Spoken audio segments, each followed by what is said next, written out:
Okay, so my part of the talk is really focusing very much on the measurement and recording of information, and also how we educate people, whether that's your everyday rider or students who can then go out and sort of further the work of ISES.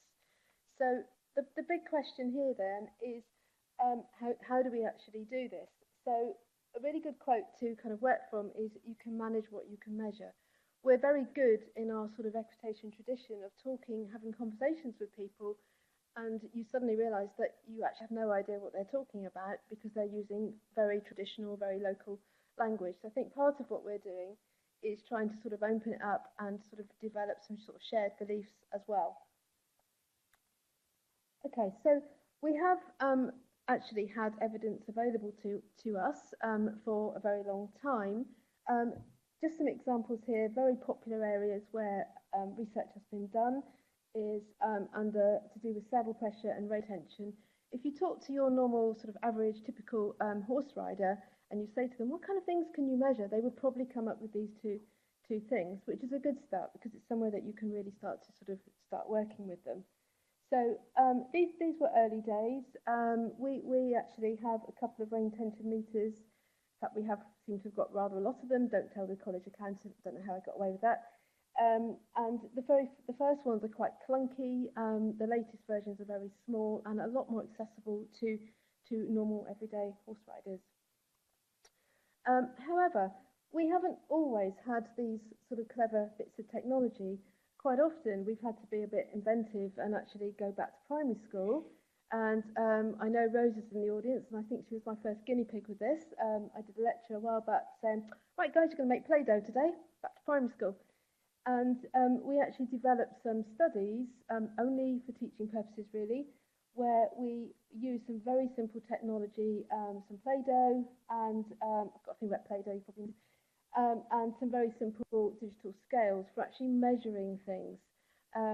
It didn't necessarily have very good units of measurement, but it did give an indication of some data which you could then compare one thing with another. And the really good thing about this is that people can ask really simple questions that they actually feel a bit silly about asking, and actually finding out some sort of answers which they can then go, do you know, I've always thought that was the case, and here's my information. So that's fine, that's okay, that's a group of students are having a crazy day with Hayley, but actually what about the real outside world? You know, what about all the people that own all of these many horses in the UK and wider? So as we've gone on, we actually have got lots of evidence-based tools now for looking at equitation. So just a quick gallop around the slides there. Equipment, rein, saddle, leg pressure. Just looking at the proceedings, we also have pole pressure, noseband pressure, leg pressure, lots and lots of different things.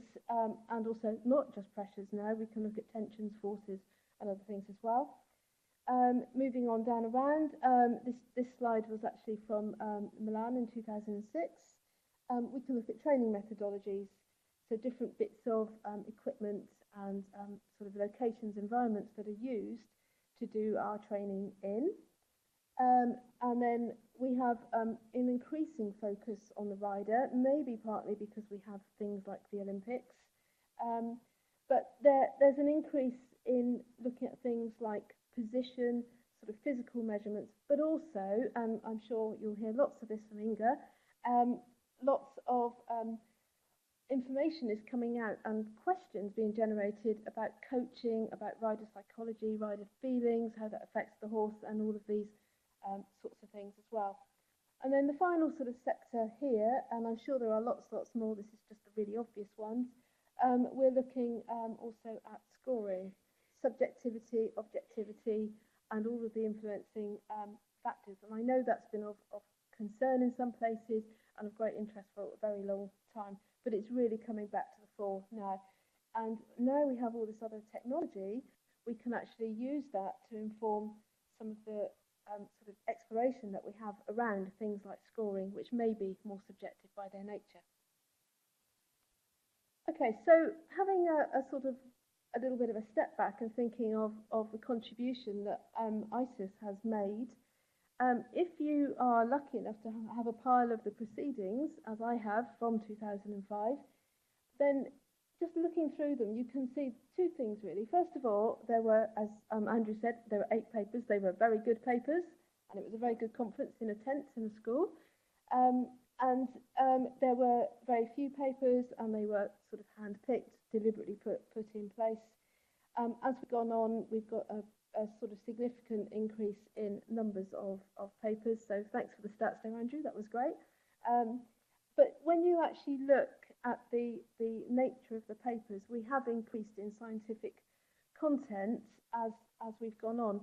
That's been deliberate, but it has also been as a result of a huge explosion in the amount of research that's going on. I find that as an external examiner for several equitation or equine science courses around about in the UK, that equitation science is creeping into general equine science courses, and we'll have a bit more about that. But that does mean that lecturers and therefore students are actually able to contribute more to these statistics as well. Statistics again, sorry. Okay, so why does this stuff matter? Well, it matters because we do want to produce more evidence-based practice.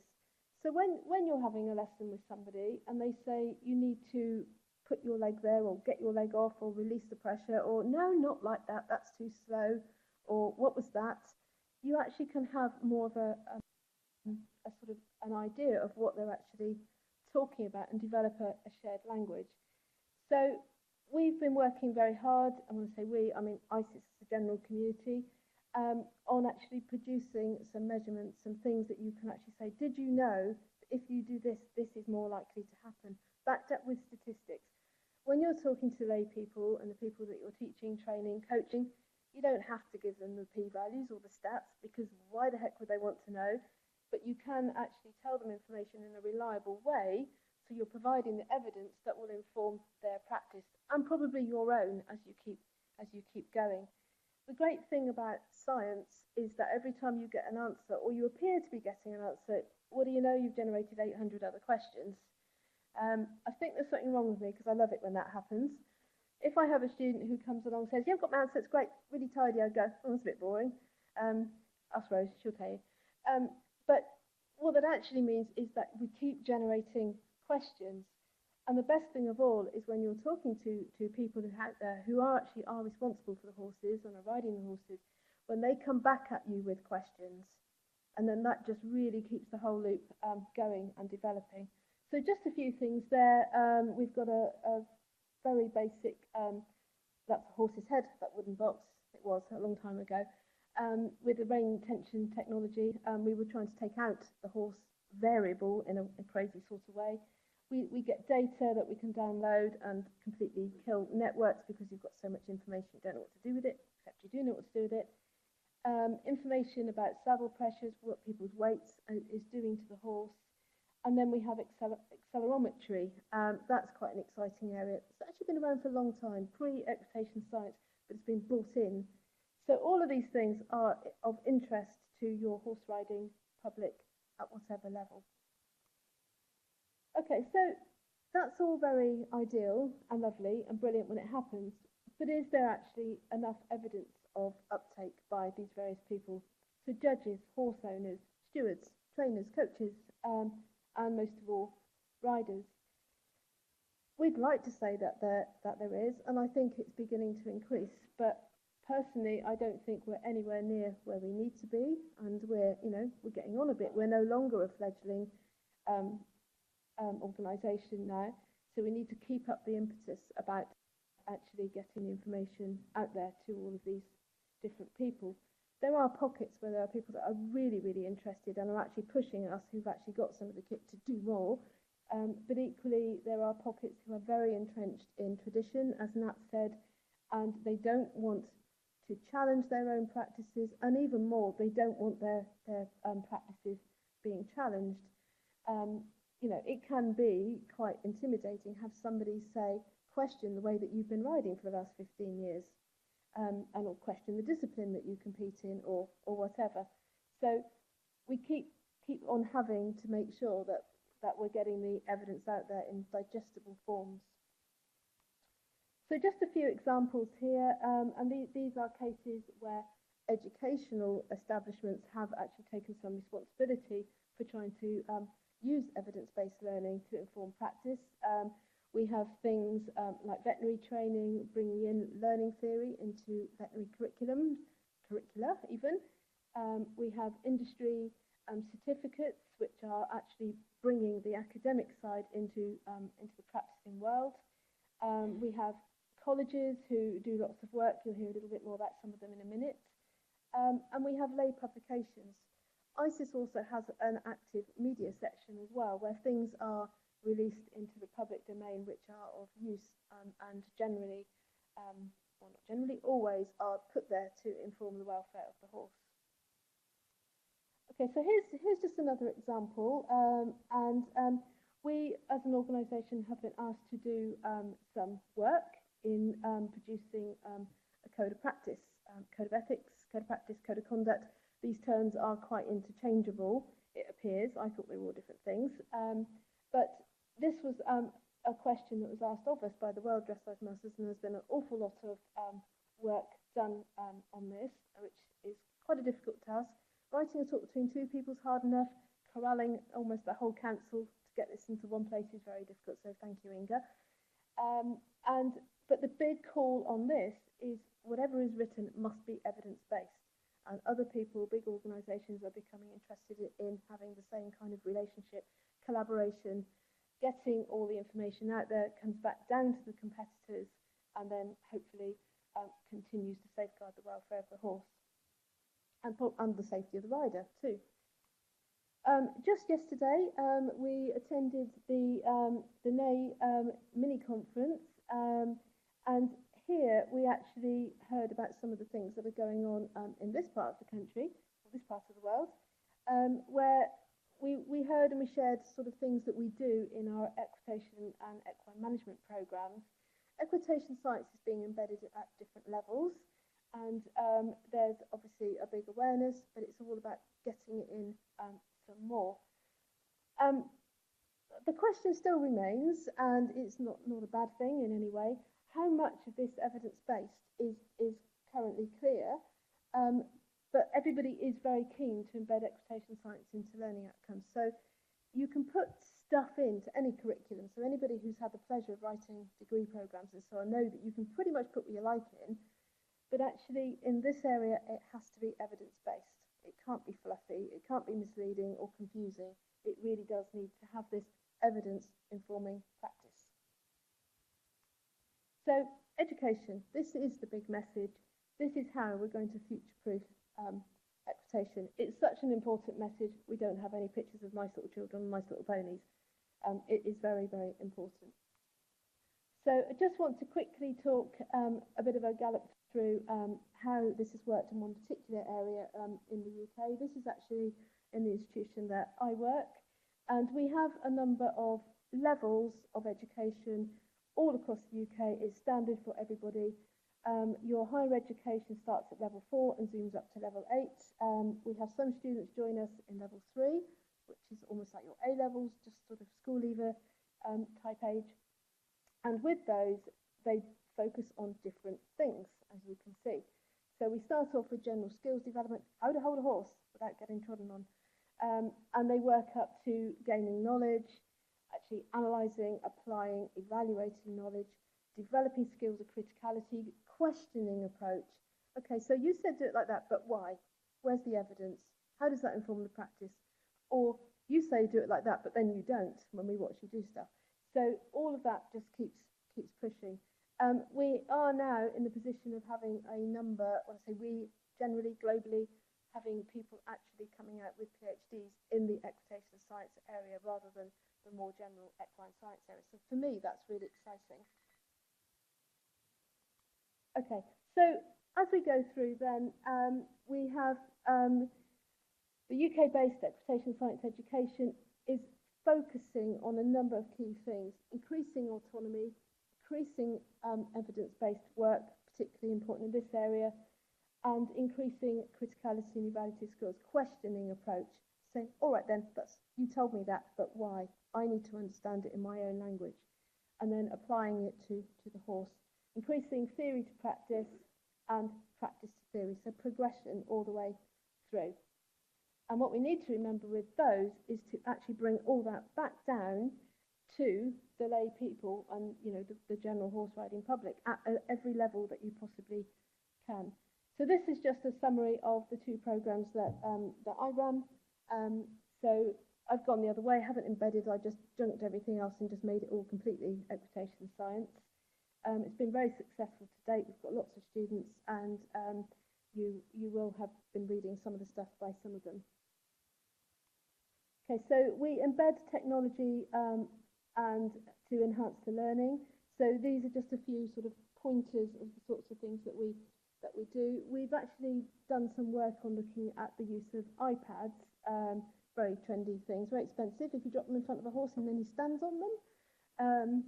But generally, the point with that one is that you can't fix what you can't see. Quite often, something happens in front of you with a horse, and actually you suddenly realize, oh, I missed that.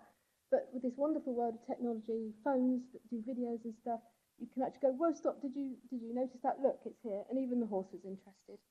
So, you know, things that you can see. Equally, we have ways of storing information electronically and passing electronic information.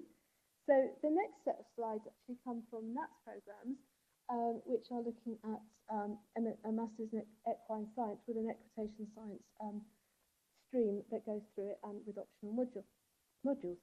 So it's an online program, and there's lots of abilities for people to actually engage from all over the world at sensible times and be in the classroom at home, so using virtual technology. So we have virtual classrooms, podcasts, and all these sorts of things. A particularly exciting area is the Second Life development that's going on, where the students on the program actually have a sort of campus, as it were, where they can do all sorts of things. So there's a real community of engagement, community of practice that goes on, real-time discussions, which they can do through either chat, a very inter-based chat, or also by email and real-time discussions. So you have a feeling of belonging. The students actually really give some very positive feedback about this, and to me it sounds really exciting. But we're in sleepy Devon, Cornwall, we're not quite so advanced yet. But it's, as it says here, it's a hub, a meeting place, a resource centre, and people can share ideas, practices, and so on. And they even had their first virtual graduations this year. So it's exciting.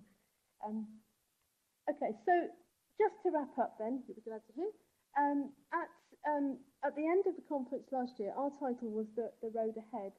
So the really important point that we have here is encapsulated in this phrase, if you like. Informed application of science-based principles of equitation science will play a crucial role in ensuring good welfare in horses, regardless of the location and the purpose for which they are used. Anybody who knows me know that I am very adamant that anything we do should go across all disciplines and not ignore the 90-odd% horses who are just leisure horses. There's nothing wrong with being just a leisure horse.